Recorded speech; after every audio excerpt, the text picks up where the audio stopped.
Just a quick warning, this episode does contain some adult language. Thank you. Hey everyone, pull up a chair. Have a seat. Join me as I call up somebody I haven't talked to in almost 20 years and see what they've been up to. See what life has taught them. Talk about the ups and the downs and everything in between. It's How the Heck Have You Been? Let's do it.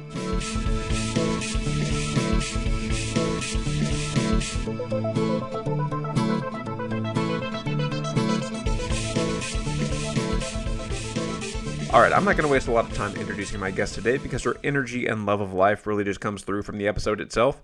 But this is one of the first guests I have that I knew all the way back in middle school, or as we call it in Texas in some places, junior high. This is Katie Parris, and here's our discussion.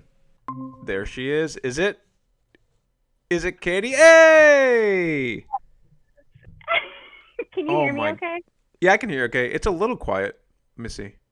I'm very loud. I don't have a fancy pants microphone. I need to get one. I thought I had a microphone, and then I don't. All I have is my brand new AirPods Pro. Ooh, nice. I have never owned AirPods, and I feel not bougie enough. You should. I just got them. They're my first pair ever. And the only reason Nice. I got them is because I have really small ear holes, and these have the adjustable. Nice. That's it. That's I don't know. the only reason I got them. I bought a pair of Bluetooth ones, and I could not get them to fit, and they had the little adjusters, and I tried every size. I'm like, no, I'm just going back to my normal iPhone corded ones. That makes sense. I get Yeah. that. How's it going? How the heck have you been? Oh my God, look at you for just a second. Can we just touch base on what you're wearing right now? So, yeah, for the listeners, I mentioned this on the your Paris, Spain Fisher episode, that we went to I think it was the 9th grade band banquet. We went as dates as friends. We went to the 10th grade band banquet as dates as friends. And the reason why I know it was 10th grade is because you had a car. And I didn't want my parents to have to drive me to my first banquet in high school, and I was like, I'm going to ask Mark Dye to go with me because he has a car. That's right. Hey, whatever gets you the date, all right? And do you remember the car that I had? It was. Oh my God, it was so great. But your response was, yeah, we can go together as long as I can wear all plaid. And I was like, sure, whatever. Why not? You're Mark Dye, starving for attention. I used to wear two different shoes at Hershey High, just to be stupid and wonky, and it's ridiculous. So right now you're wearing a fedora. I do. You got. It's like when I watched Spider-Man, I think it was Homecoming, when his friend tries to he goes to the party, he's like, I'm going to see if this fedora will work. And he calls Peter, he's like, the fedora's not working. Shocking. Yeah. So I think in the 9th grade, I wore all plaid, but it was plaid shorts. And then 10th grade, I think I had full-length pants because Goodwill. You did. Goodwill hit me out. We went to Goodwill together. I don't remember that. I have a very vivid memory of going to Goodwill. That's a nice thing then. You couldn't have been that put off by the plaid if you were willing to go with me and shop. No, because I was also starving for attention. Yeah. Well, I mean, it worked out well. We were 15-year-olds. Yeah. Trying to. So that's good times. Trying to make it. So we go a little farther back than my previous guests. Yeah. We both went to Hearst Junior High. Mm-hmm. Yeah, we met in 7th grade in band because tubas and flutes had practice or had class. Yes, at the same time. Learning how to play our instruments at the same time. And so we actually met it was 7th period in 7th grade. That's right. Band. Was that at the end of the day or did we have an 8th? I feel like we had an 8th, right? 7th was the end. I have a very odd memory in that I remember literally really nothing important, but there's no math up here. It's just song lyrics and random information. I'm solid at trivia because none of that actually matters. Yeah, that's living right. an adult life. Man, I started doing trivia with a friend. That was kind of a double date thing with my wife. and this other couple we knew, and I would get so twisted out of shape when I didn't know it. And my friend Riley was like, dude, it literally none of this matters. The people who are good at this, yeah, are good at nothing. It's like, it's not a skill that you really need. Like, I know, but still. I feel that so hard because I used to make James, my husband, go with me, and he won't anymore because I would get so angry if he was unable to help, or if like I'm the English major pole, right? So I was like, if there was a question about a writer and I didn't know it, I would be I feel so bad. Break your soul. Yes, it would. It's the worst. So I would actually study up on like the ones I could never get straight in my head. Do you remember studying for trivia? There were at least two other tubas. So it was me, John Anderson, Ben, Garner. And then so do you remember any of the? I feel like there had to have been at least 4 kids in that room, but maybe not. I think there were definitely more. There were definitely more than 3 or 4. I think there was like 7. Because I went out with like heavy emphasis on the like out with quote unquote. Yeah, because like how do you do that in 7th grade? We held hands once with one of the tuba players. I don't remember his name. I don't remember anything about him. So his hand couldn't have been that soft. It was, he had bad skin. I'm pretty sure we didn't even like actually talk to one another, but he was my boyfriend for like a hot second. So I know that there were more tubas than just like the ones that I can remember off the top of my head. But namely, I just remember you and Garner, John, Garner Anderson, Billy Goat. Oh, we did call him Garner. We did call him Buzz. Yeah. It's like Garner. Yeah. So I've known John Anderson since elementary school. Nice. We went to Hearst Hills together, and so in elementary school we called him Garner. And then I think in junior high we did too. And then in high school he was like, my name is John. Actually, I go by Billy Goat. And then he like, do you remember he had that motorcycle? Motorcycle that he had like custom painted with Billy Goat. All in, because that was his tuba line nickname that we gave him. Right. Paul Ashcraft. So he was like, I'm embracing this. He just leaned way into that. Painting it on my motorcycle. What's so funny now is I was thinking so much about that the other day because I have a newborn. Yes. He's just over a month. Crazy. Old, and his due date is on Friday, so it's not even supposed to be here yet. Yep. But he sounds like a Billy Goat all the time, like his little noises. Because newborns make the craziest noises apparently, and he just sounds like a Billy Goat. So I keep thinking about Garner, and I need to reach out to him. I need to get him on the podcast. Hey, how's it going? He might be angry with me because I think he thinks I didn't remember he went to junior high with me, but I did, because somebody posted a picture from Central Junior High, like a band picture, and he was in it, and I was like, "You went to Hearst, right?" And he was like, "Of course, you can't remember." I was like, "No, I remember, but like, why were you in the Central?" Because they called him in. I guess they only had like 2 tubas available that day, and so they called him for the picture, and he was just happened to be there. And then I forgot him on when I was talking to Steve. I was like, "Who were the other sophomores?" Because there were a bunch of tuba players that year. Did. Yeah, so I just listened to your Steve episode, and I have a couple of corrections. Here we go. Oh no! All right. So when we went to Steve's junior year, they won state. Oh, I did look this up. I looked this up. Oh, you did? Okay. Yeah, good. So it was 5th and then 6th, right? So 5th our sophomore year, and then 6th our senior year. Yeah. That's terrible. How did we do worse? I was so sure we did better our senior year. No, we did not. And I think it was because the show wasn't as good, and there were other bands that were already pushing the envelope, and we were still sticking with the same kind of format.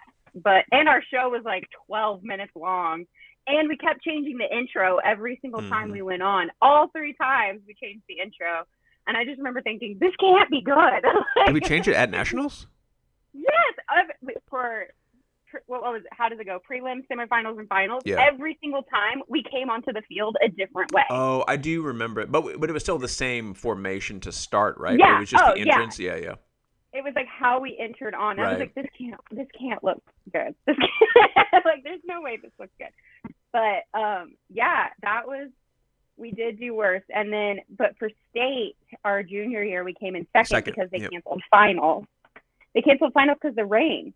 Oh, okay. Do you remember that? And Duncanville, I know, beat us out, but I didn't realize we didn't actually perform. Oh, So this is such a hard core memory in my mind. It was only 20 years ago. That's fine. Still fresh. I'm still really upset about it. So we went to Waco. This was the old stadium, the old Baylor Stadium, and it was outdoor, and it was torrentially downpouring the whole time. Like, we performed binary systems in the rain. All of the woodwinds were like, well, there goes our instruments, because it's just soaking wet. We're falling all over the place because it's just mud under our feet. Yep. And we came in second for prelims, and then they canceled finals because this field was so torn up that they could not risk the liability of having children go die on a field. Right. Yeah. Like, there were so many injuries because we were just falling all over the place. And so Duncanville... My memory is that no tubas actually fell, but that there were some serious close calls. But I do remember, now that you're mentioning this, I do remember seeing people like trip in front of me and maybe Nadia. Yeah. Did Nadia Safridi, did she fall? I think I maybe remember that. Probably. It was awful. There was people falling left and right, and it's all the woodwinds because like our instruments don't weigh anything, so we have all the run around and do all the crazy stuff moves, and like the trumpets and stuff. And so, but yeah, and then Duncanville came in first, and I remember thinking how robbed we got because our drill was actually where we had to move around, whereas Duncanville had 400 kids on the field and they couldn't move. Like, there's nowhere for them to go. So, so we came in second at state, and then the next year, I feel like we came in fourth at finals our senior year, but I could be wrong. I didn't look it up, and you did. But my brother, I have a younger brother who is, when I was a senior, he was a freshman. So as soon as I graduated, he came in, and so Earnhardt hated Joe. Why? No. Yes, he was sick of me. Like, he was over it with this Parris. And then another Parris came in who was way worse and didn't care at all about band. Whereas I, gave a damn, and Joe just did not at all. And so Joe's sophomore year, they went to state, and they won. They won, yep. With Blue. And I think that was kind of peak LD Bell. Really, really, it was such a beautiful show. It was really, really gorgeous. That was good music. So it was so good. It was, and the drill was wonderful. And I was at TCU my freshman year, and I was in marching band at TCU because I thought, young whatever, the guy that wrote the drill for us, was one of the band directors at TCU. Higginbotham? And I was, maybe Higginbotham. Mark Higginbotham wrote the music. I don't know if you're... No, the drill. The drill, okay. The drill. Okay. Yeah, I forget. Whoever wrote our drill was one of the band directors at TCU. And I was like, sweet, I already know this drill. I can do this. No problem. This will be so fun. It's like LD Bell, but on steroids, right? And then I get there, and it's not that at all. It's so boring. I hate every moment of it. Oh, really? There was yes, it was awful. And I was like, this is so much work for 0.5 credits. I'm out. This is dumb, and I'm not doing this anymore. So I did one semester of band at TCU, and then never picked up my flute again. There you go. That's more than I did. I can probably still play the fight song for LD Bell on my flute. I doubt. I've actually had dreams about picking up a tuba and playing it because I haven't played it since senior year. Wow. I wonder if I could even do. I've got my mouthpiece right here, but it's really. I showed Steve. It's really. He's like, that looks very oxidized. I was like, okay, chemistry teacher, shut up. That's wow. Isn't it pretty? I haven't polished it since. Yeah. Yeah. Protect your peace. 2005, 2004. 4. Or probably 3. Well, I guess we were in concert season. We were in concert band in 2004, so you should have polished it then. So I went to I was the opposite. When I got to UNT, because I was in IB, I was in the marching band. We went to nationals that year. Right. I was I was in Eagle Scout, getting my Eagle Scout at the last minute in February of that year.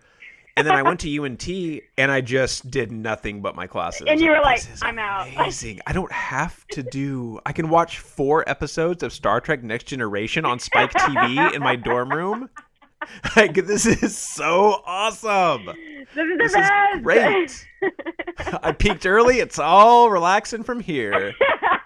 Here we go. No music. I like was the opposite of that. I got to college and it was like I didn't have an immediate group of friends. I didn't have the social like setup anymore. I tried to join things that I didn't feel like I was involved at all, and I didn't feel like I belonged anywhere. Yeah. And so I like super hardcore struggled in college, like all 5 years, because it took me. I squeezed a 4-year education into 5 years, Yep. and so I really struggled because I just didn't. I still don't feel like I fit in anywhere, even in my major, which only had 4 other people in it. So what was that? Was that were you doing sign language? Yeah. So my major was deaf education. Okay. So yes, sign language was part of it. A really small part of it. I only had 4 sign language classes for my entire major of deaf education, and they were terrible. I didn't learn anything in them. I learned way more when I went and did my student teaching at Texas School for the Deaf. Yeah. Here in Austin. I studied abroad in Austin. And yeah, so my major was deaf education, and it was mostly like education classes, but also mixed with a lot of like speech language pathology and learning how your like actual brain and body hear and speak. So that was really interesting. I really enjoyed those classes. And then my minor was religion because I wanted to become a youth minister, and I did that for a long time after college. But I need to talk. I have ADHD, and I haven't been taking any medication for it because I have a newborn, and like and nothing matters right now. I literally wear pajamas all day. Yep. It's that maternity leave life. So I have this really vivid memory of us in high school that I need to touch on really quickly because I want to know if you remember this or not. So there's probably 10 of us got together really late one night, and we went to the is this milk chugging? Yes. Yes. This is the only time I've ever like experienced anyone milk chugging before. Yes, and same for me. That was not a thing, and it had to have been Christian Tobler that suggested it, because I know because he and Claire. My memory is he and Claire were the only 2 that did it. Right? Yes, yeah. It was Claire, and she threw up all over the slide. Yes. Children's park in your neighborhood. So we got together, who knows why, and Christian got this idea of like, hey, you guys ever milk chug like what? I mean, it sounds self-explanatory, but can you please explain, Christian, why we would do this? Yeah. Yeah. And I think Christian, he did a full gallon of milk. Probably. And Claire, I think, just did the half gallon and maybe only chugged half of it. And they were saying, and the rest of us, it's gross. Yeah, the rest of us were just playing around on the playground late at night. I'm surprised the cops didn't get called on us. Oh, I know. And then Claire did. How that didn't happen. Yeah, went up to the slide, and it's the same playground. It's still there. Yeah, I know. I went jogging because my dad still lives there. I still live in the area, and I was like, I forget why I was over there, but I was like, I'll go jogging around my old neighborhood and just see what's new at Donna Park, and how everything has changed. Nothing. It was like the exact same, and it looks like good condition. They've kept it up. Like, man, this is the playground I played on 30 years ago. It's crazy. Oh man! And those dried milk stains were still there. No. It's never rained. Yeah. So that's such a vivid memory in my brain of us chugging milk. Not me. I didn't do it because I was like, no, that's disgusting. I'm lactose intolerant. So that would have been bad. That was just an all-around bad call for me. So was Spain. She mentioned it. Cropped up in her 20s. Oh. Yeah. Who knows where we usually did. We must have run by a gas station and bought the milk from a gas station, I think. I don't. I'm sure we all piled into your tiny little red car. Dodge Shadow. Is that what it was? Yeah, 1994 red Dodge Shadow. I just remember that the ceiling liner was falling down, and you had all of the like dissecting, like the pins you used to dissect frogs. Like those were holding it up. No, they would have been just push pins. They were the T-pins, and I remember thinking, oh, these are the same pins we used to dissect frogs. So at some point, Claire and somebody else, maybe Brandy or somebody, for my birthday, broke into my car and reupholstered the top by just doing that, like push pinning some I think it was like apple fabric or something, like apple orchard fabric on the top of my car. That was a great gift. That was actually a great gift because it really did help. Really practical. And it had a belt. The car had a bad belt. You remember that? It would screech. Yes! So you always knew. With Steve Pratt, it was the Aruga horn on his Chevelle, which was a cool thing. Right. For me, it was the dried out belt on my engine that just screeched as I would pull into your neighborhood. That was great. Screaming. Oh man. Yeah, I remember making you we used to make signs where we would like get a sheet of notebook paper and color the whole page with a saying or like your name or something. And we started making you signs to tack up to the top of your roof in your car. And you were extremely selective about which ones you would put up. It was like a whole thing. I had and I had them on my wall too in my room. Yeah, I had them tiled on that wall that didn't have the maze on it. Same. And my dad one time, this is a whole story, but he got some nasal spray, like a painkiller nasal spray or something for I don't know what, I don't forget why, but it said only one spray. Right. And he didn't think it got in there the first time. So he did two. And he was stoned out of his mind. It freaked me out because I was like, I was in nasal spray. Yeah, from nasal painkiller or something, some codeine coated something. I don't know what it was. Wow, I need to find out and impressive. get some. But so I was laying in bed reading my homework. He comes in, and my sister was still living there she had like 2 Boston Terrier puppies, and they were all crazy running around. And I hear, she was just letting him out to go outside to go potty, and I hear my dad like, "Whoa, what's going on? What is this? Oh my God, how are those dogs moving so fast? Like, what is happening out there?" And he comes in my room. He's like, "Man, Mark, things are moving just a little too fast out there. Can I just come in and sit down?" I was like, "Yeah, Dad, I guess." Amazing. So he sits in my computer chair. I'm in my bed reading, and maybe 15 minutes pass. I'm kind of scared to look up at him. I assume he's fallen asleep, and I look over, and his eyes are wide open. And he's staring at the wall, like you said, with all the hand-drawn, colorful signs that all of these girls and a few boys have drawn me. And he's like, "Look at all the colors, Mark. Look at all these pretty colors." And like, "Dad, I really need to go to bed." And I reach to turn off the light. And he's like, "Mark, don't do that to me. Don't turn off the light right now." He's really like tripping. That's a bad trip. Tripping balls, as Danny DeVito says in Always Sunny. That was good. I have those. I still have a bunch of those signs, and I got them out to look through, and I haven't pulled out any of yours that I might have. I bet I have some. I'll send you some pictures after this. Probably. Oh, yeah. Man. I wanted to go. So we talked about doing this podcast the day that my child was born. Yes. And while I was being observed in the hospital, I wasn't going to have a baby that day at 34 weeks gestation. So my plan was to go home to my mom's house, my parents' house. And so because that's where all of my stuff is at my mom's house, much to her chagrin. Chagrin. She tells me constantly that I need to get that stuff out of there. And I'm like, "Okay, Mom, will do. Sure. On it." And so I was going to pull out my yearbooks and stuff and all of my, my box. I have my 3 shoe boxes from our 3 years of marching band of shoes. And I have little memorabilia things from each marching band year in there. That's awesome. I was going to pull all those out. Yeah, it's cute. I was very sentimental about high school and then stopped caring about anything ever after that. Now I'm let's throw things away. Yeah, sometimes people will say, "Man, I would never want to go back to high school and repeat it." I'm like, "I would love to. That was so fun." I loved high school. We had a great high school experience. I hated college and I loved high school. And I think that's so opposite of what most people do. And my best friends now are still people from high school. Tara is still my best friend. I talk to her every single day. Okay, so you had I guess it was a little baby shower that you posted some pictures of at a park, at a park, right? And it was all people. I did. So was that Liz Fontenot? People. Yeah, Liz planned it, and nice. Liz Fontenot and Jessica Rader planned it. Jessica Rader, yeah. So I've, and Jessica's last name now is Lugo. And I've known Jess since elementary school. I've known Liz since 7th grade French class. And I've known Liz since kindergarten.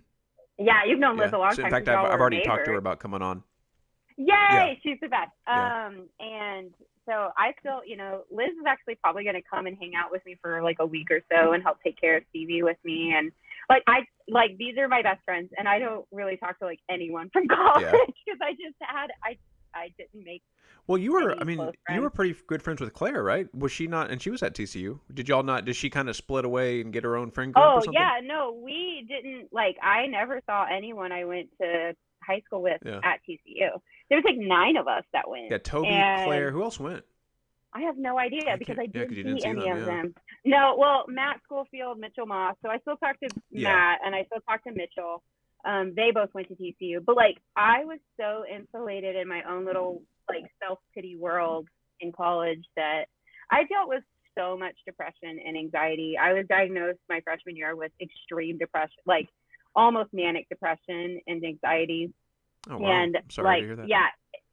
yeah, I mean, I was actually probably should have been diagnosed with depression much earlier, probably when I was like 14 or 15.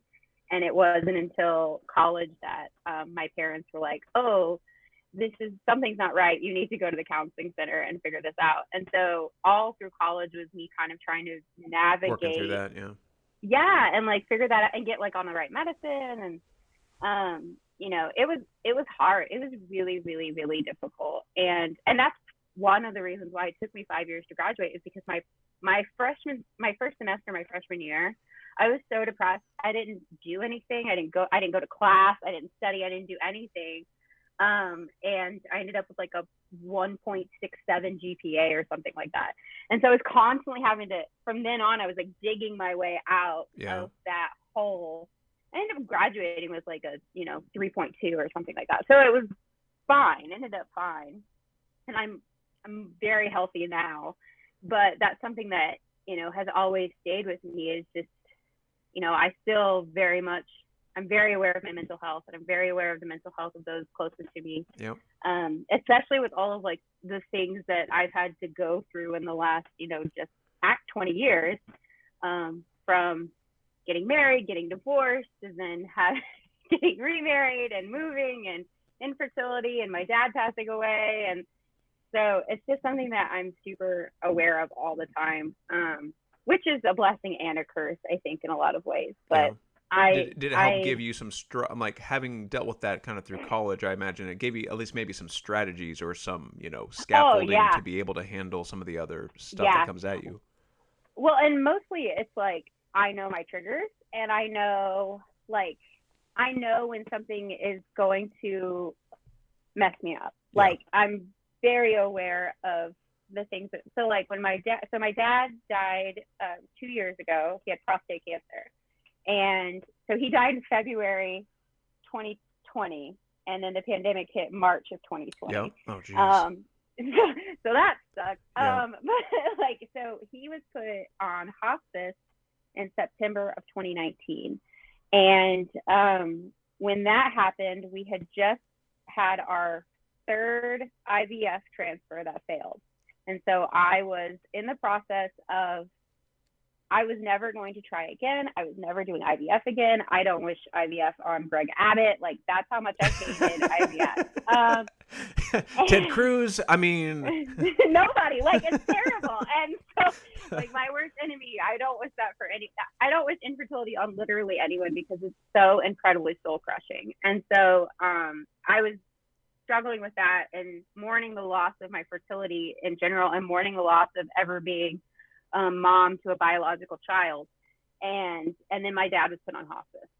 And I was like, well, all right, time to go back to therapy. And that's when I started doing therapy. I was doing it every single week, and I did it for a week for 2 years almost. Just because then dad died, and then the pandemic, and then we went into remote teaching, and so my job changed, in half a second. And that had to. I'm just now imagining for deaf children, like I don't online. teach deaf kids. But I'm just. Yeah, that would have sucked. Yeah, like how do you even do that? Well, because it's face to face, and so you can sign to one another. Right. Deaf people have been using the internet for like Skype and Zoom and stuff for a long time. It feels like it'd just be even less fun than it was to just have the audio to I don't know, but yeah, well, I mean, it's honestly, it probably would have. I don't know. Or maybe I better. don't want to speculate because I don't know. It may have been better just because like you're already used to having this face-to-face communication over the internet, whereas at in our public school setting, this was not a thing ever. And so all of a sudden, I'm sending 9 and 10-year-olds home with iPads saying, "Hey, please charge this. Like, make sure this is charged." And I'll see you on Zoom. And remember to set your alarm and do small children aren't great at calendar management. So it was a trip and a half to try and teach 4th grade on Zoom. So, and just, talking about mental health and the struggles there, and it's hard to like empathize if there's a lot of ignorance out there about it too, and just lack of understanding, because it's when it affects you. And I've been struggling with my like moderate anxiety the last couple of years. Nothing. Everyone has. You're not alone. Everyone. But it's like, in the world has. This has come. It's like such a fundamental part when you're sick with something else, right? Like when it's like you're a broken leg, it's like, I can fix this and it's just over. But when there's a part of your brain chemistry that's not the way you're used to, it's like you're completely unmoored, and it's like, the entire world that's coming in at me is now completely different. And like, I get it that you can't just like stop feeling bad, right? Just be happy. It's like, no, that's not how any of this works, right? You can't just, exactly. Like, I always equate it to having diabetes. Like, if you have diabetes, your pancreas doesn't work and you need insulin, right? And you need to go see a doctor regularly for it, and you need to, adjust your daily living in order to live with this chronic illness that you have. That it's not your fault. You didn't do anything. You just have it, right? And so but then people who have, mental health issues, they're like, "Oh, I'm fine. I don't need to go to therapy. I don't need to see a doctor. Why do you do that? Like, you just need to suck it up." And I'm like, that's not how this works. That's not how any of this works. Like,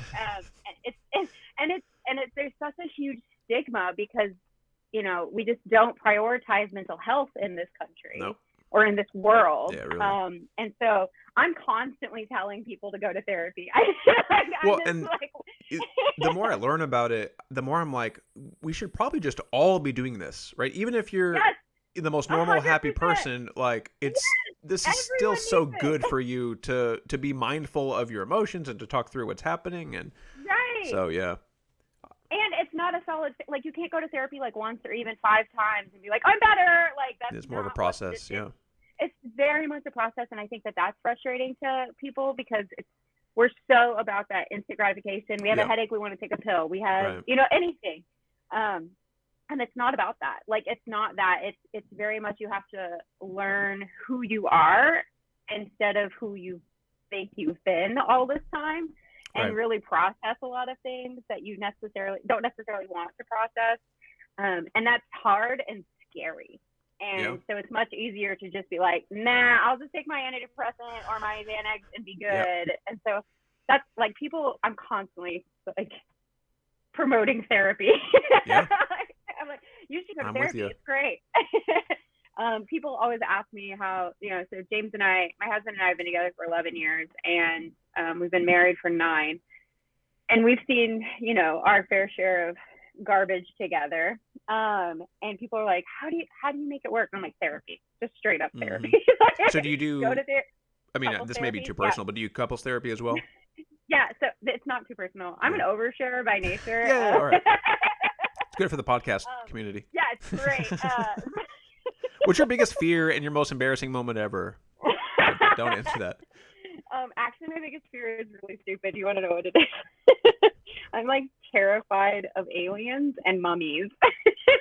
That's not a bad one. I've got a friend in my writing group who is obsessed with aliens and all the UFO stuff that just came out recently. I'm actively ignoring all of that because it stresses me out so much because I am legitimately terrified of aliens and also mummies. So like, that classic Brendan Fraser documentary, The Mummy, really. Mummies that's a funny one.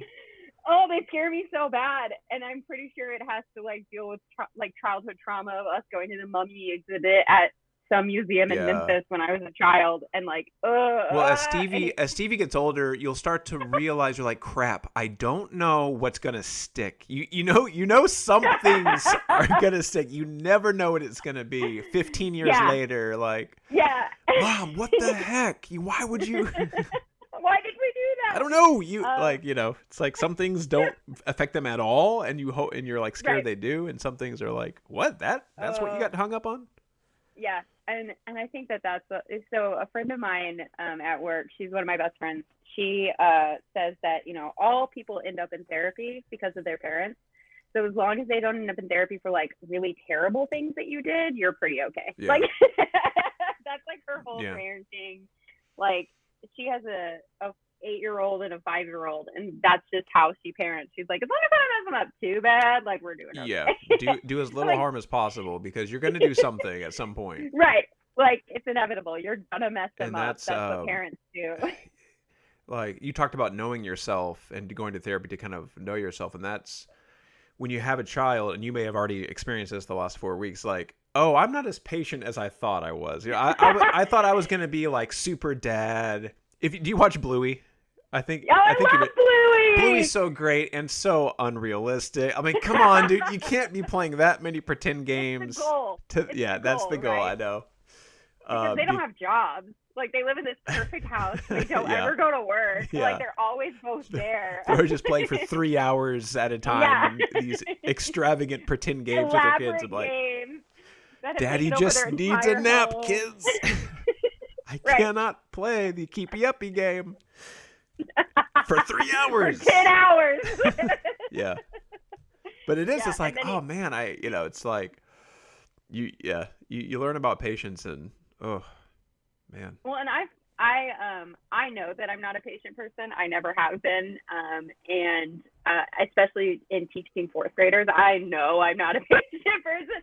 They need a lot of patience. Yeah. By the time I get home, my patience meter was already low, and so it's like gone. Yeah, you get home and no more gas in the tank. There's none, and so I'm worried about that. That's one of those things that I will stress about later, I guess. But when I go back to work in August, I'll be worried about it. Yeah. But because now I'm just like chilling at home. It's great. Yeah. So tell me more about your career path. So you went for deaf education. Yeah. Then what? My major was deaf education, and the reason why I did that was because there were 3 colleges in Texas that were offering deaf education as a major in some shape or form, and none of them were offering it as a minor. It was only a major path. And so one of them was Baylor, and I was like, no, I'm not going to be a Baptist. One of them was Texas Women's University, and I was like, no, I don't want to go to school with all girls. But that's not what Texas Women's is. They have boys there. Right. And but in my 17-year-old brain, I was like, no, that sounds terrible.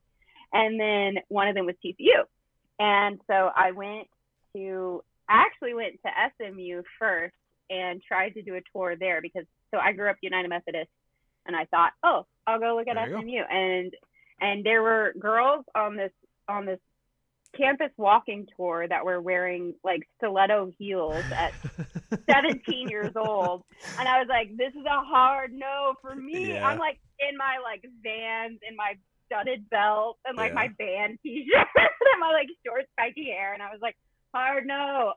My mom and I left at lunch like out, and then I went to TCU and toured there for the deaf education program, and I loved it. And I do. I still think that was one of the best programs, education-wise, that, I could have had. And then I minored in religion. And the reason I minored in religion is because when I was 13 years old, I felt a call to ministry, specifically youth ministry. So working with kids 6th through 12th grade, and then on into young adult ministry a little bit. And so when I graduated from TCU in 2009, I went and immediately started, we graduated college at like the worst time to graduate college, because it was in the middle of the recession. It was right when the housing crisis hit. It was a recession. There were no jobs. And I was trying to get a job in a church, and at that point in time, nobody was leaving churches because everybody was too scared to, move around because they didn't want to not have a job, which is where I was at. So I was working at a preschool, and then I got a job at a church as a youth minister part-time. And I did youth ministry part-time and full-time for 10 years. And that so up until, I'm in my 5th year of teaching now. So up until 2017, I was working full-time in the church, in the United Methodist Church, doing ministry. And I wanted to do... Was that in the area? Was that up in DFW? Both. So yeah, so I live in Austin now. My husband and I live in Austin. And so I worked, it was mostly in Arlington. So I worked at one so one was in North Richmond Hill. I worked at a lot of churches. I have about a 2-year shelf life at churches before they realize, oh, she's like super liberal. Get her out. I'm like, I wasn't hiding it. Until somebody gets really mad about it. What is it? What is it that clues them off? What is it? Just my general disdain for the patriarchy, and the fact that all churches are run by old white men. There you go. Really, yep. I don't jive well with that. Just in general, as a like a life principle. And so, but yeah, so I worked in the church for 10 years. I wanted to do deaf youth ministry. But I've come to realize that most of those jobs are taken up by deaf people, which is really who should be doing those jobs. Who am I to step into a different, because it's a culture, it's an entire culture. Right. And it feels very much like cultural assimilation when I try to step into those roles, because I do not have the experience or the upbringing or, just anything to do. Like, I'm so far removed from it at this point. Yeah. That there's I wouldn't feel right doing that. My goal is to ultimately, I think, go work at Texas School for the Deaf and teach there. But I don't know if that will actually ever happen. I think that would be a really beautiful thing for me to experience. And I'm still fluent in American Sign Language. I can still, get by in that. But I don't know why I was wondering this. Can you read lips as well? Probably not. I can actually can. Nice. But that's a different thing altogether, because I can read lips because I have a hearing loss. Okay. So when I was in kindergarten and I started at Hurst Hills Elementary in kindergarten, I started late, and I was a new student in like the middle of the first semester, and they did the hearing screening on me. And I remember this hearing screening so vividly because the nurse started freaking out that I couldn't hear the dogs. And she was like, is this machine broken? And I'm this like little 5-year-old with these giant headphones on. That's never good, man. No, it like scarred me for life. And she's like pushing the buttons on this huge clunky machine that they still use, by the way, in elementary schools. It's the exact same machine. And she's pushing the buttons, and she pushes one, and then she looks at me. And then I'm like, I don't. And so it's so horrible. Should I raise my hand? I don't know. And then and so then there was like a whole process of like, oh my God, she can't hear. And I'm like, yes, I can. And then it's like, go to the audiologist. And they put me in a booth. And again, 5 years old. And they get the whole thing. And then they tried to give me a hearing aid, and all of the hearing aid choices back in 1994 or whatever that was, 1991, were the exact same hearing aids that my grandparents wore. And I was like, I'm in kindergarten. I already know about social awareness and like peer relationships. There's no way you're putting that on my body. Yeah. Nope. That's not happening. And so from then on, like my parents just made sure that I was sitting at the front of the classroom and that I could see the teacher, and that I have full hearing in my left ear and only half hearing in my right ear. And so I was always sitting on a specific side of the classroom and able to see the teacher, and then and always sitting towards the front, which also was probably good because I ended up having ADHD and I needed to be in the front. So I just had, preferential feeding. And then I also learned how to lip read pretty well just out of necessity, because especially women and people with like soft voices, I just can't. And I think that's also part of the reason why I'm so loud is because I can't hear myself.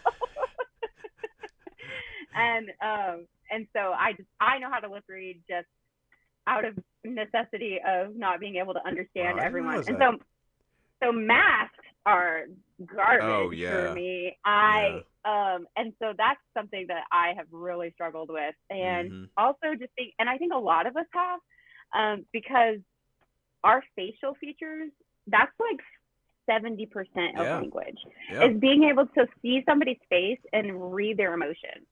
And to read what, because I'm super sarcastic, and so if you can't see my face, half the time you don't know if I'm being serious or not. Yep. So podcast isn't like the best format for me, but it's fine.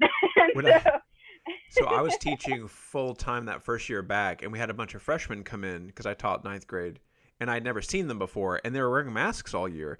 And then when they would take them down, I'd be visibly freaked out by what they looked like, because my brain fills in the rest of their face, like, you know, and then it's not at all what it is. And it's not even a little bit. Yeah. So I have kids. So I have a nose ring, and I've had my nose pierced since 2013, I think. I can't remember forever ago. And I have kids that so I get a new batch of 4th graders every year. So they don't know me from Adam. And this year, in the middle of the year, I took my mask down to take a drink of water, and they were like, "You have a nose ring?" And I was like, "Yeah." Nice.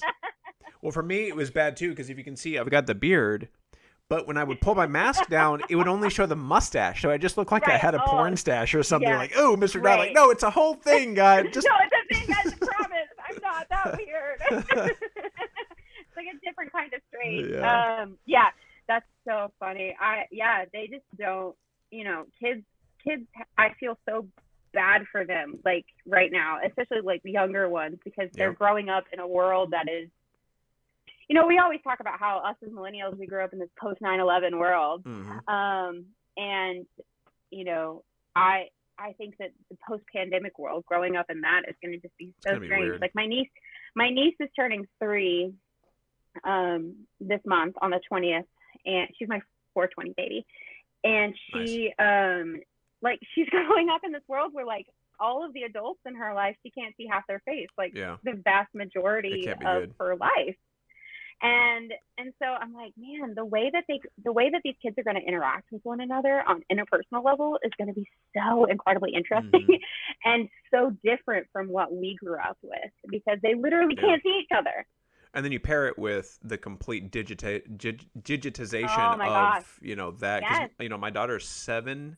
My oldest is 7. And she's already into Minecraft now. She finally, you know, handled that. I'm like, I like it because she's building stuff, and it's better than just playing passive games. But still, man, she's just, you know, they grow up with their parents having smartphones, and they're so intuitive to begin with. It's like like a 3-year-old, you know, can already. I'm like, oh my god, creepy. Phone. Yeah. It's so crazy. It's so intuitive for them. And you know, we grew up with AIM, and we grew up with Messenger. Talked to Davis a little bit about that. That we were on the frontier of social media. Oh yeah, we totally were. And Davis was great to talk about that with, because he did publicity for like ad publishing for so long. Yeah. I still talk to Davis. We're friends. I love him. Oh, nice. Yeah. It was a good episode. So I can't wait to hear it. I can't wait to hear Spain's episode. Oh my gosh, that sounds fantastic. She's got so much cool stuff going on. Yeah. I feel like I have nothing cool going on. One thing, well, I messaged her. We'll get back to that, Kitty. I'm sure you do. But I messaged her after, because she talks about how her and her partner are both like freelance artists, and they're just supporting themselves without full-time job. Like, that's amazing. Like that's cool, incredible, and rare too, to be that, you know, to be that talented and to be able to do that and make it work. Because I'm just doing like a little side gig, and like I'd panic if I had to support a family with this. This is just kind of for fun. Well, but she's always been so incredibly artistic. I mean, just even in high school, and I'm sure before, but I didn't know her before. I just remember she would always make our flute line graphics, and you know, she just always had such an she's so incredibly talented, and so I'm so happy that she's been able to make that her life, you know, her passion, and be able to do that. I think that's so cool. Okay, so you did youth ministry, and then how did you get into 4th grade? Circle back. Keep you on track. Thank you. I need that. So teaching is great.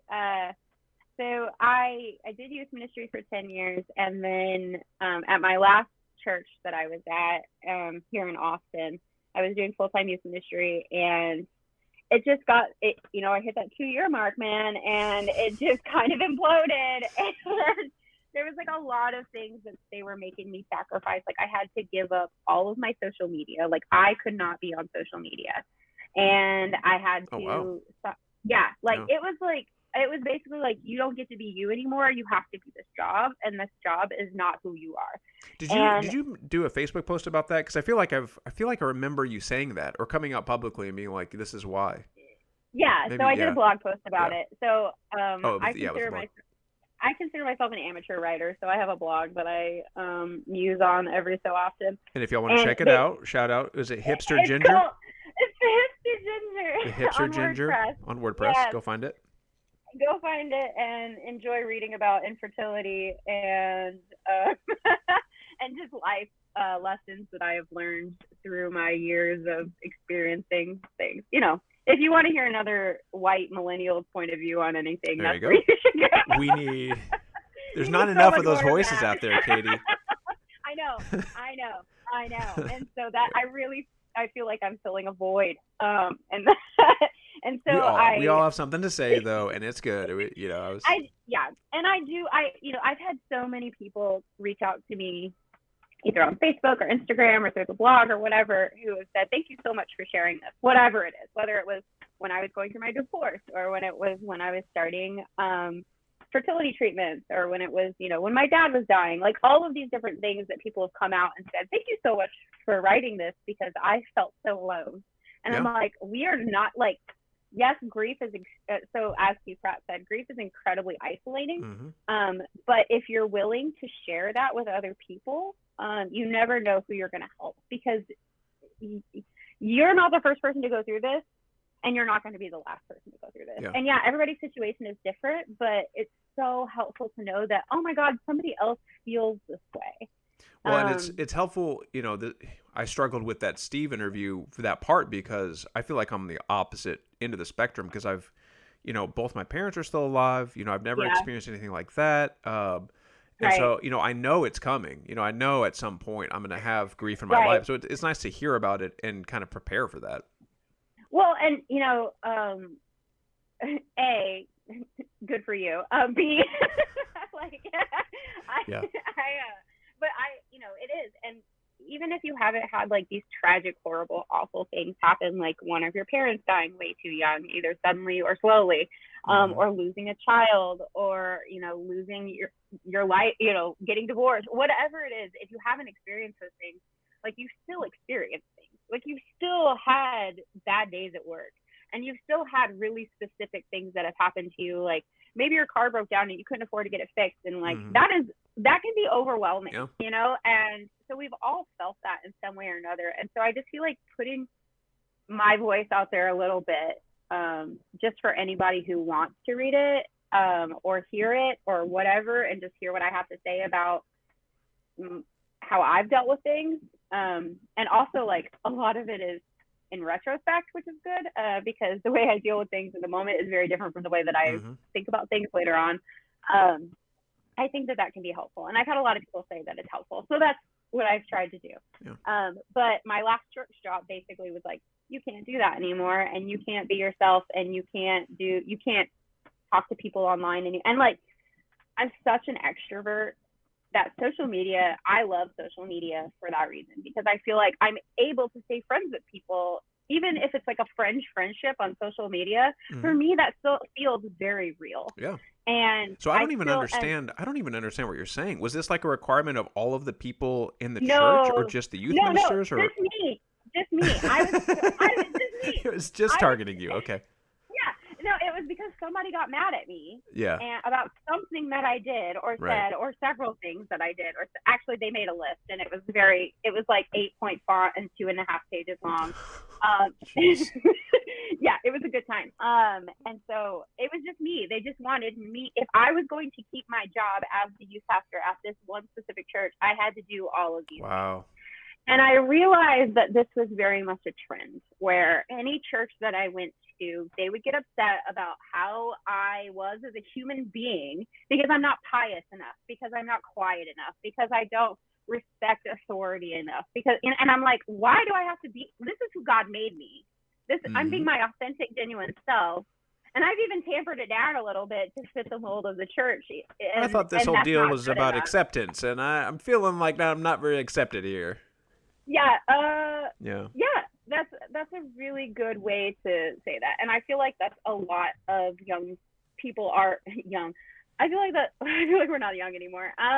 But that's why young people are leaving the church, right? It's like, if you don't have this like existential dread of hell or guilt, like, which most young people don't want to have, and that's what the church in a lot of ways doles out, that's not a place where you go to find community anymore. Yeah. And if that's not a place where you go to find community anymore, you're not gonna, like, there's not gonna be any young people in the church. And if you do try to go to church and then you're met with this resistance of, well, you can't be that, like, that's like, you're totally welcome here as long as you don't do these things that you love or talk to these people anymore. Yeah. And it's like, well, that, that's definitely what Jesus would want. It's not at all. So I decided to step away from church ministry. I was actually very close to getting ordained as an official pastor in the church when I decided to leave. And I had gone to seminary and was finishing up seminary and getting a master's degree in theology. And so I just kind of was like, nope, I'm out. Like, I can't, this is not sustainable. I'm not making enough money. And now I can't even be myself. Like, this is not where God is calling me anymore. Yeah. And so my background is in education. I had my education certifications for Texas already locked and loaded. I just had to retake the test. Like, that was the only thing I needed to do to become a certified teacher. Was that a like K through 6 or? Yeah. So I have EC through 6, general education, and then I also have K through 12 deaf education. That's great. Certifications. And so a friend of mine, Kelsey, who's one of my very best friends, and she lives here in Austin. She was a teaching assistant at Eanes Elementary, where I now work. And so she got me a job as a teaching assistant in the special education life skills department. So I was working one-on-one with an autistic student all day, every day. And I did that for 6 months when I left youth ministry. I transitioned into the school. And then a 4th grade position came available. And I got hired for it. So I've been teaching 4th grade at the same school, in the same, not the same classroom, but in the same school since 2000 and I guess that was 17, 18. I don't know. This is my 5th year of teaching. Well, God bless you for doing the, working with autistic, that's like special ed is something that I could never do myself. And it's so important. Yes, you could. I totally could. You 100% could. You think you can't, but you definitely could. And sped kids are so great. They're so, every tiny, and we see this in teaching all the time, those light bulb moments. That's like why we're teachers, right? Is because we love to watch kids learn. Yeah. And we love to learn, and we love to watch other people learn, and we love to watch people love learning, right? Like, that's kind of why people are teachers at the heart of it, is because they love learning. And we celebrate these milestones with our kids all the time, but with sped kids, especially the ones that need the most attention and the most love and the most support, every tiny little thing that you get, like every little centimeter of learning and understanding that they get is so beautiful. And it's like, we did that together, man. Like, nice. That's incredible. And so I love my sped kiddos. I teach general education now, but they always give me the sped kids. Like, I always have at least 5 kids in my class, I feel like, that have an IEP. And I always have kids that have 504s. I love them. I love watching them learn, and I love watching my general ed kids learn too. Yeah. Yeah. Well, my favorite teacher ever was, Miss Banner too, but you had Miss Banner, right? No, I didn't. Oh, you didn't? Okay. Anyway, 4th grade, Delia Gardner at Donna Park. If you're listening, Miss Gardner, you were the best. I had a little crush on you, probably as well, but that's neither here nor there. Oh my gosh, the number of kids I'm always terrified that kids are gonna have a crush on me. But they're so little. It's it's worse because I taught high school. That's an actual that would be bad. That's when it gets real bad if you start, because I did have a couple instances where there were like, other students were like, she has, I'm like, oh crap, got to keep my distance from this one. Like, not touching this with the 50-foot bull. Yeah, right. Yeah. And that's how it was in youth ministry too, because youth ministry is so intimate in a lot of ways that you don't experience as a teacher, because you're talking about like your faith and your calling and your passion and like about Jesus and like all. So it's like very feely, and so there, as a female youth minister, it's like side hug, like high five. Yeah. Room for Jesus in between us. All right, let's keep room in here.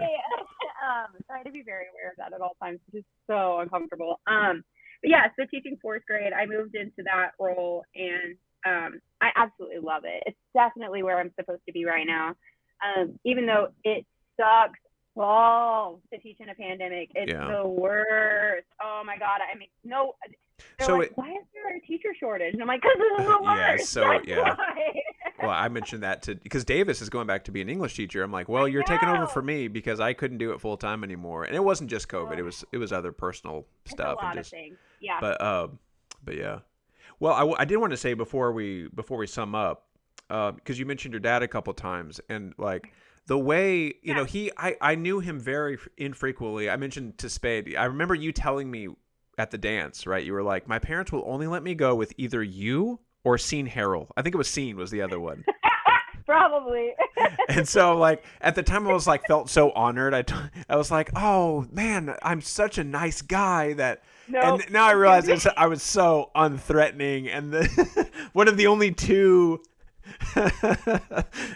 meekest boys that would never try anything on their daughter was like, okay, that was different than I thought.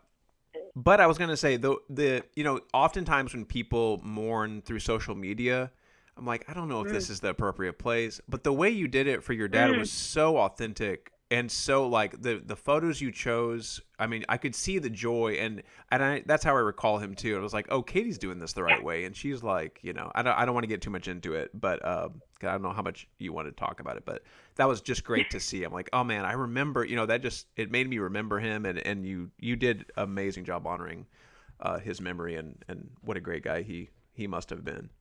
So thanks. I mean, it was easy to do because he was truly so fantastic. And he, as a dad, he was extremely hard on us, especially me, and because I'm a lady, and I also had a lot of depression and anxiety as a child that my parents didn't understand and I didn't understand. So there was a lot there, but in unpacking that in therapy and unpacking that with my family, and I had a very different relationship with both of my parents as a kid than I do as an adult.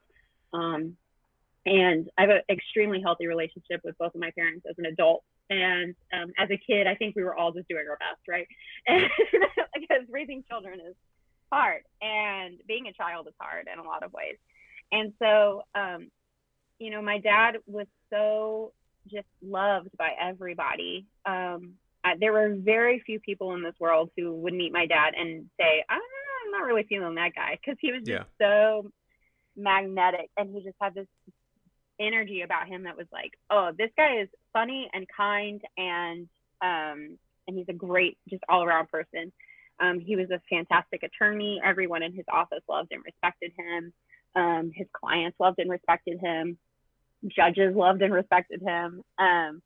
And so losing him felt like a huge disservice to the world, not just to his friends and family, but to everyone, because of the impact that he made with everyone that he came in contact with. And so, our whole family motto, and I had my family and I got it tattooed on us. All of us have the same, well, my brother, his wife, James, and I, because my mom would literally die before she gets a tattoo. I think I might tattoo her after she dies, just for the fun of it. But so sorry, Mom. And so we, our family motto was, is we had a lot of fun, didn't we?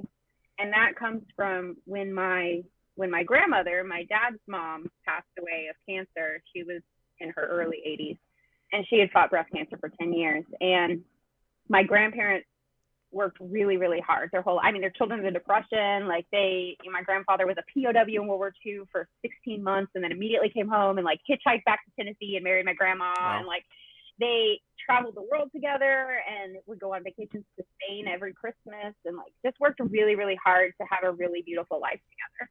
and to spend it with as many friends and as much family as possible. And when she passed away, my dad and my uncle, their 2 children, were in the room, and my grandfather was asleep in the chair in the hospital room. And my dad went over and woke up my grandfather and said, "Dad, Mom's gone. She passed away." And my grandpa woke up and went over there and grabbed her hand and said, "Oh, my darling, we had a lot of fun, didn't we?" And in that moment, my dad, I think, kind of had a fundamental shift. He was always, he never took the big lawyer attorney jobs because he wanted to be home with his family. He wanted to go to our soccer games. He wanted to show up and have lunch with us at school. He wanted to be an active parent and person, and not just, he could have been this high-powered, rich attorney, but he chose to stay in a, middle-class job because that was what allowed him time to be a father and a friend and a husband. And so after that, my family really kind of changed gears a little bit, and we started spending as much time. And Joe and I, my brother and I, were adults at this point. And well, we were 18. I was 19, so Joe was like 17. So we were like not adults, but adultish. And so at that point, my family decided, okay, we're going to spend as much time together as possible, and we're going to make it as fun as possible. And so that's when we started traveling abroad together. And we're so privileged to be able to do that. And because I still can't afford to do that. And my parents always paid for us to go, paid for James to go. It was great.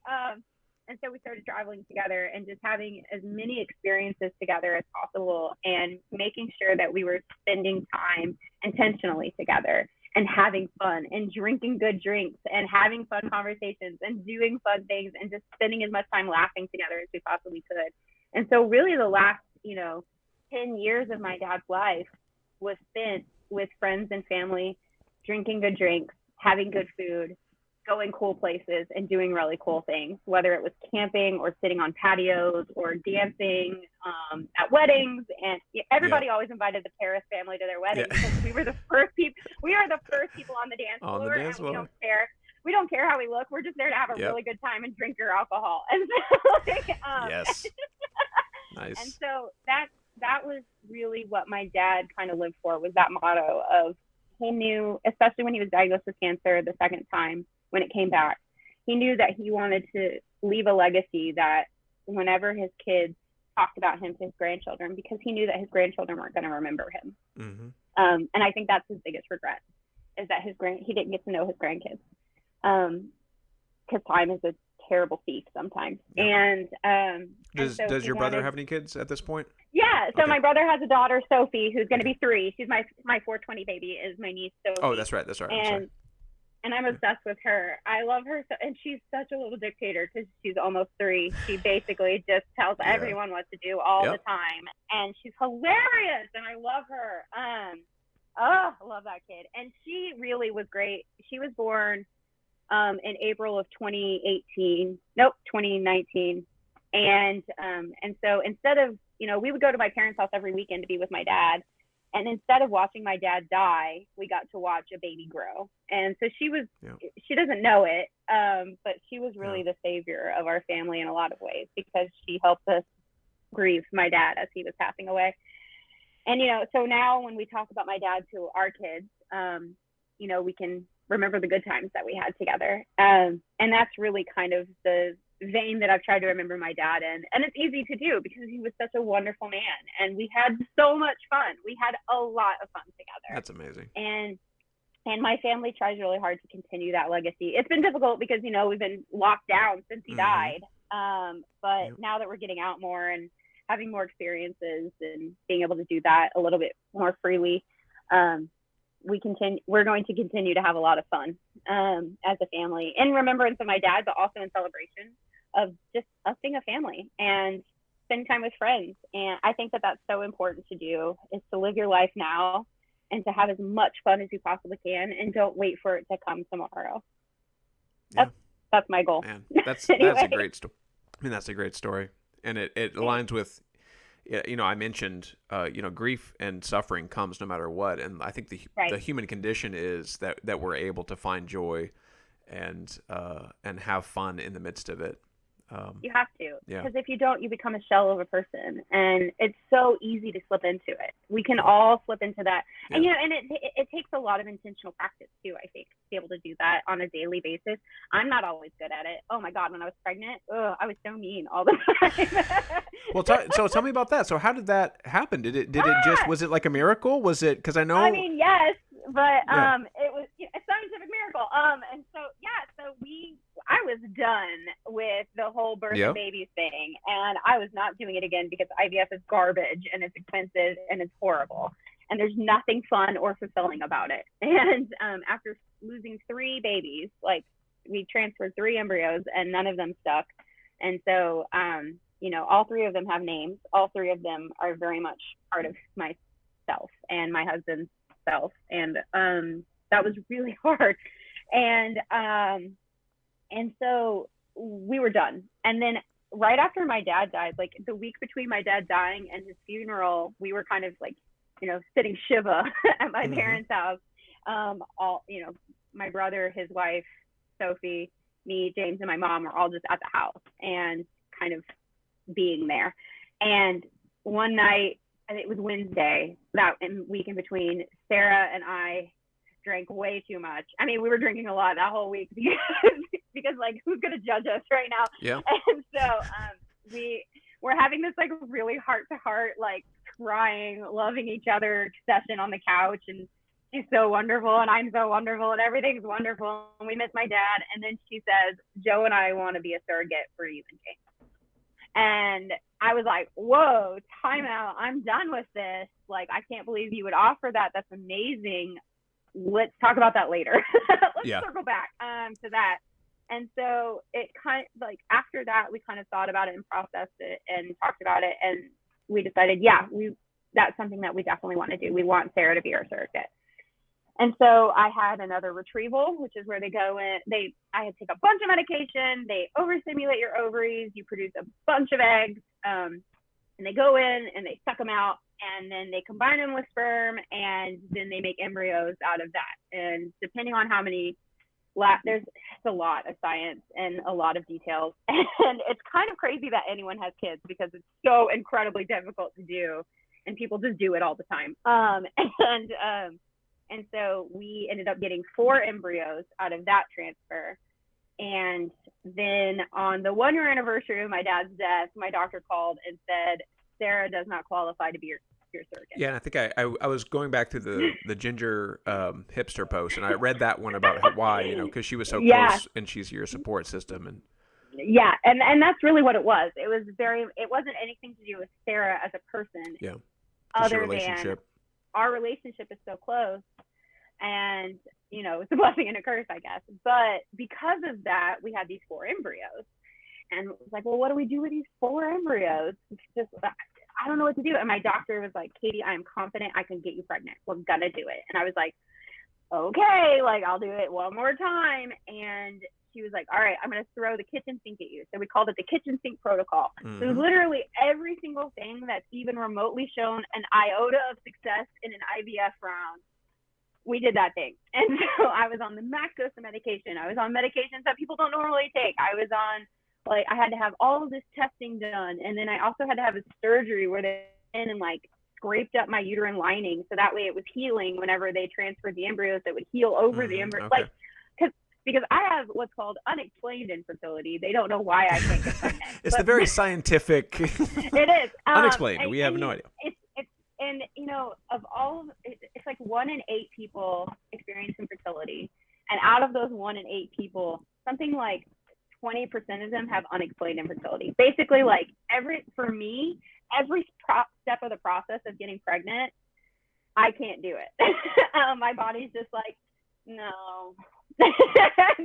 And they don't know why. They don't know what causes it. They don't know ultimately what's wrong with me, other than it just doesn't work. And so my doctor, we did all of these things, and then we transferred our embryo on July 31st, and the next day, or July 30th, and the next day, James and I hopped on a plane and went to Cancun for 5 days, because I was like, I just want to sit on a beach and not think and not do anything. we ended up going to the Isla Mujeres, which is the island of women, and it's where the fertility goddess, the Mayan fertility goddess, Ishel, resides. And so we went and visited her like statue that's centuries old, and they were like, if you want to get pregnant, touch her. And I was like molesting this statue.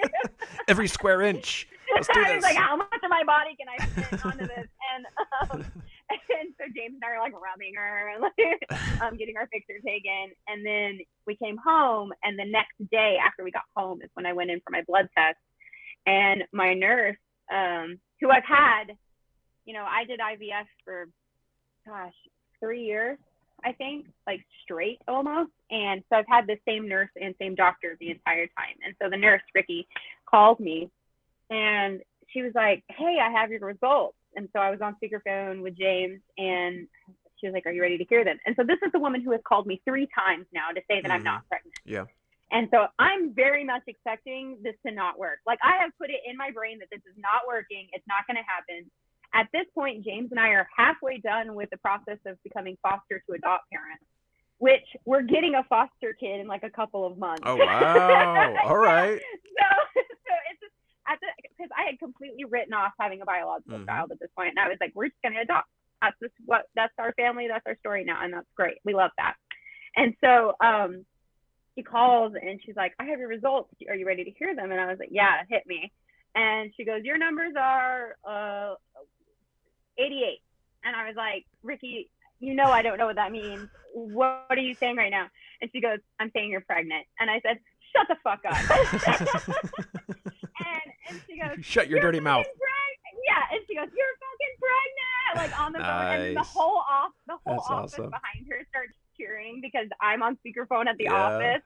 And so like we're all just cheering and so excited. And I'm just laughing because so there's this great story in the Bible of Sarah getting pregnant, and she's like 90 years old and she's been infertile her whole life, and then God gets her pregnant and she laughs at God. And God's like, are you laughing at me? And she's like, yes. Yes, I am. That's really how I felt in that moment.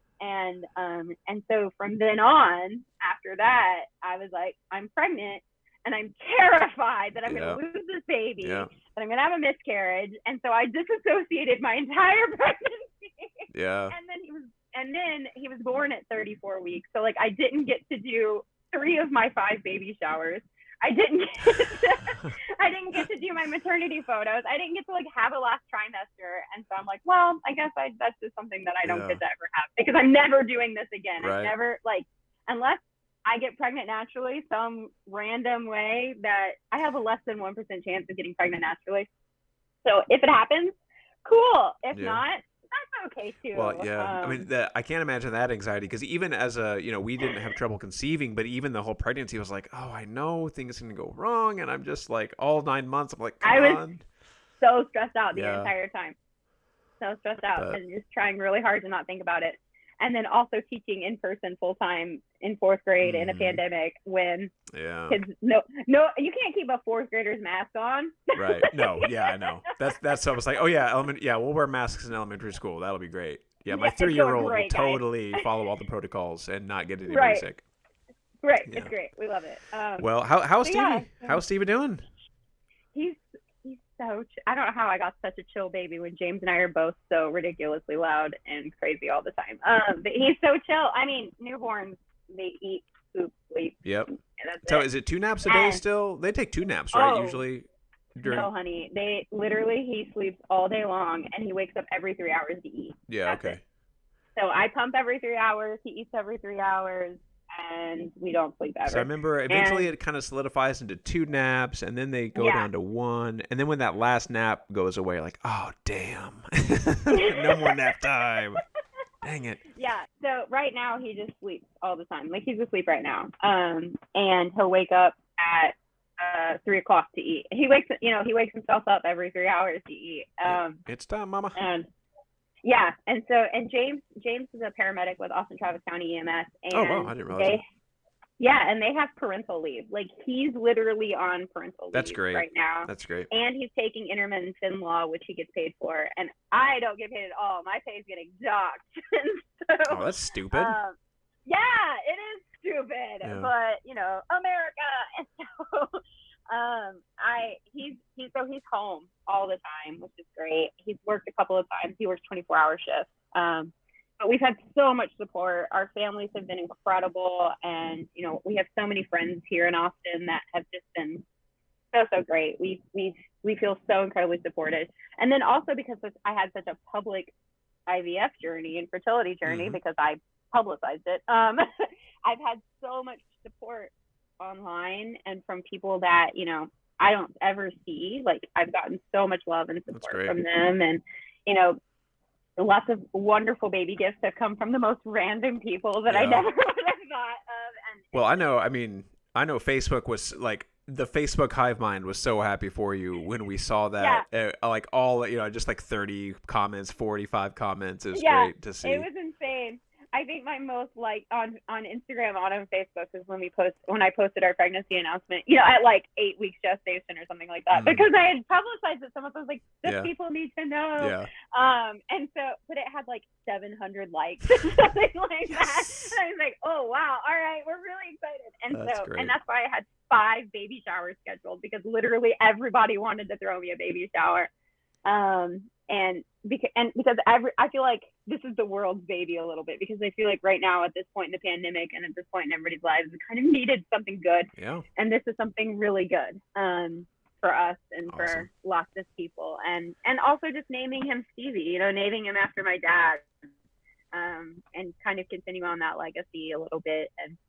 And he kind of looks like my dad. Like, he's got big ears like my dad. And sometimes, the other day, he made this face, and I was like, okay, Steve, go back.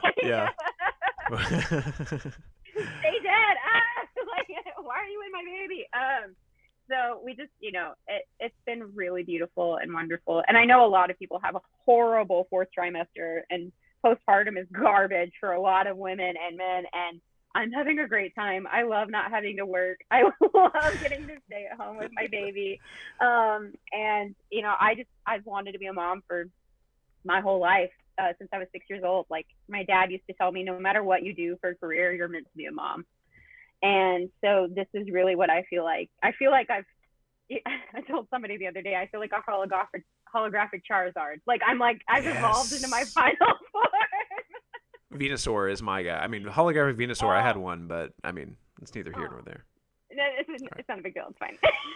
Okay, well, you have given me a great amount of time. I really appreciate it. I'm sorry I went over. Oh, no, not at all. I mean, I'm happy to talk for another hour with the great Katie Parris Coleman. Okay, but yes. I mentioned your maiden name because I have a little challenge for you, as I do for all my guests. It's a 6-question quiz. But before that, I just have a prepared statement about knowing you, and I'm trying to read this to every guest, but personalize it a little bit. Katie, because of your joy for life and your amazing spirit, I am sincerely grateful and better for having known you. You are just one of the hundreds of kind, generous, and benevolent people I know in a world where we need every single one we can get. Please keep being awesome, doing awesome things, and being an awesome mom. All right? Oh, thanks. You're welcome. I will. I'll try. I'll do my best. How about that? You will. We'll have some fun. Okay. Did you happen? Hang on. Sorry. No, sure. Sorry. Did you read what I wrote in your yearbook? Did you like? No. Okay. Oh, yeah. No. So I went back. Wanted to know. I went back and looked. I don't see any signatures from you in my yearbook. I could not find them on my sophomore or junior one. I was like, did she not sign yearbooks? Did she just not? No. I'll have to go look. Yours apparently. Do you still have yours? You should go back. Yeah. Get them out of your mom's closet and see if I wrote something to you, because I could not find anything in there. I even went back to here. I've got them right here. I went back to my junior high? I went back to junior high to see. Oh my gosh. And I don't see anything. I even had people sign the back of it. So I'll have to go do a deep dive and see. But yeah, I was like, oh man, that stinks. All right. That does stink. I'm sorry. I can write in it now. Hey, I'll ship it to you. You can sign it. Okay, my quiz. Go ahead. Okay. I'm ready. So here's what I've got. I have a quiz about the first 3 questions are about the city Paris, France. I don't know. Okay. It's a different spelling. I'm not from there. I know. You're Katie Parris, but you married a Coleman, and so the last 3 questions are about the iconic Coleman stove. Why? I was so happy with myself for coming up with this. Okay. Number 1, you have 7 seconds to answer these 6 questions. How many I hate this. each question? How many statues of liberty does Paris, France have? Multiple choice. A, 4, B, 5, or C, 7? This is a garbage question. I want you to know that. I'm going to go with B. Correct. They have 5 statues of liberty. Nice. Is ours one of them? Is the Statue of Liberty one of the ones? No. There are 5 different replicas in Paris itself. Throughout wait, Paris. And I think America has a couple too. Yeah, so... Oh, that's interesting. Okay, sorry, go ahead. No, it's all right. See, you said it was garbage. Now you want to talk about it. All right. Number 2. Paris, this is easy. Paris's nickname is the city of blank. Love. A, love. Wait, B, baguettes. Or C, light. So when we were... Oh, it's love. When we were... Oh, is it light? I don't know. What's your final answer? Shoot! The city of love, city of baguettes, or city of light?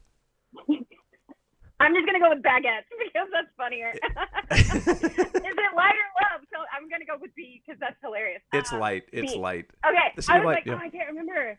Okay, so when we were in Paris, there was this, we were just walking around one day because my family went to Paris together. We're just walking around Paris one day, just super casually. And there's this little French boy walking from the market to home, and he's holding a baguette. And that's as big as he is. I think in France so they just call them huge. boys, but okay, keep going. Actually, they call them garçons because that's the French word for boy. There So, you go. so there's this garçon walking around, and he's carrying this gigantic baguette. And my family, Joe and I, think that's the funniest thing we've ever seen. It's like so Paris, right? Like it's just like so stereotypical. And so we were like, oh my God, look how cute he is. And he turns and looks at us and goes, I love baguette, and just runs off. That's amazing. And like no shame. I love baguette. I love baguette, and just like literally just took off running, and it was just the greatest thing ever. And that is the core memory for me now. Nice. Okay, so City of Light. Now I know. Light. Go ahead. All right, number 3. right, What next. famous cocktail originated in Paris? Oh God. A, an old fashioned. B, grasshopper. Or C, Bloody Mary. Oh my gosh. I'm gonna say a grasshopper. Incorrect. It was Bloody Mary. It's probably what? It was Bloody Mary, which is interesting because that would be named Shocking. after English, after the Queen Yeah, Mary. that's what I was thinking. It was the Queen Yeah. Mary because she cut off everybody's head. Yeah, Right. and burned them too. Oh. All right, Good now these times. next 3 are about the Coleman Classic 2-burner propane stove. I hate this. As of Okay, but today, These are Steve Harris questions. For as of sure. today, what does CPP would know these. what does a Coleman Classic 2-burner propane stove cost on Target.com? Is it now we're doing prices, right? Is it A, $29.99, B, $42.99, or C, $48.99? You have 7 seconds. A. Incorrect. It's B, $42. 42. This one's even worse. This is really bad. I literally pulled these from the Target listing. Okay, what patented mechanism makes cooking easier on this stove? A, is it A, the perfect flow mechanism? B, the easy gas mechanism? Or C, the fire glide mechanism? All one word on those, guys. Perfect flow, easy gas, or fire glide? As someone who has a colicky baby, I really need the easy gas mechanism. Ooh, okay. A. Correct. Yay! Yeah, perfect flow. Your Coleman 2-burner comes with the perfect flow mechanism. All right, last but this might be a little easier. All right, the Coleman Classic 2-burner propane stove comes with a removable grate that has what kind of coating? A, stainless steel, B, chrome, or C, gold? Gold. Just melting. You'll use it once. Yeah, and your food will taste terrible. What were the Stainless steel or chrome? Oh, let's go with chrome. Correct. I don't even think you can coat something in stainless steel. I think it has to be made out of stainless it just steel. has to be. Yeah. That's why I said All right. chrome. That's good. You only missed 2. 2 out of 6 isn't bad. Okay. Oh man. Oh, that was fun. All right. You mentioned colic. My daughter had colic. You could like set the watch at 5:30. It would start. She just start screaming every night at 5:30. So poor thing. but we figured out driving her in the car would work. So there were like we took like 90-minute drives sometimes at night just to call her and see her. But gas costs $100 a gallon. Yeah, can't do that. So. You can't do that nowadays. I'm not gonna do that. Yeah. I'm just gonna try and miss out his tummy all the time. All right. Poor thing. Katie, this was great. I don't get a bonus question. I'm so upset right now. No, it was just the tuba rule. You want a bonus? I would have to Google it. The tuba rule. Give me one of the tuba rules. You listened to that episode though. It was so funny. That was. Right. I totally forgot. I have the tuba rules right here. How many pages is it? All right, let's see. There are. It's 2 pages, single spaced. There are 64 rules. That's incredible. Oh, okay. The best sound for a lightsaber is a blank what note on a tuba. So we used to just go with the tuba. I remember. So there was a whole in the like senior talent show or something, Paul Ashcraft and Steve Pratt did like a whole lightsaber battle. Was that Steve? Steve and Paul? I'm pretty sure it was Steve and Paul. I could be very wrong. I don't know, but I know for sure it was Paul Ashcraft, but yeah. I don't know. A D. No, concert C. Concert C. See, I'm a treble clef kind of a gal, so I don't know what you need for tubas. But we all played concert C, right? That was. Like I know. Yeah. Concert C, but that was like a flute F. Yeah. Oh, okay. I see what you mean. Yeah. Yeah. I don't know what it is for you. I don't know your life. Well, now we know each other's life a little bit better. Yay! This was great. This was so fun. Thank you. I enjoyed talking to an adult human other than my husband. Right. That was really fun. Yeah. It's a good reason because some people are like, why would people want to listen to like I like hearing people I don't know actually catch up and like reminisce. I don't know. It's fun to listen to, and it gives me a good reason to like contact and get to know what's happening with people I used to be really close with. So. Oh, I love it. I did feel very intimidated after listening to Steve Pratt's episode because he's so incredibly articulate. He was, and I was like, ooh, I just laugh all the time. This is not gonna go well. No, but that's Steve, man. I don't know why I was surprised too. I was like, man, he's so well put together. He's such a He is. Of course he is. He always has been. Steve Pratt, Jesus, as Stan called him. Jesus. We used to mess up our positions so that he would come over and correct us. We would hold our instruments incorrectly or like our bodies wrong, so he would come over and physically like have to touch us. Are my hips okay? Are they right? Are they lined up? Steve, can you show me? That's what we did in the flute line. It was a good time. Thank you so much for this, Mark. Oh yeah, thank you for taking your time, and this is great. We'll have to if you're ever back in the because is Liz Fontenot up here too? Like, did you come up here for the baby shower? Yeah. So yeah. Next time you're up here, give me a shout out. We'll go get coffee or something. That sounds fantastic. Yeah. Yes, I will do that when we travel with a baby. I will let you know. I'd love to meet him. Yeah, he's great. All right. Well, I'll talk to you later. Thanks again. All right. Have a good one. Bye, you too. Mark. Bye. All right. That was the show. Thanks for listening, everyone. Today's episode was recorded by Mark Dye. Our editor is Mark Dye, and he is also the executive producer. The intro and outro music was composed by Mark Dye in high school. It's really just me doing this. To support the How the Heck Have You Been podcast, visit artbymarker.com and buy some cool art. Thanks, y'all.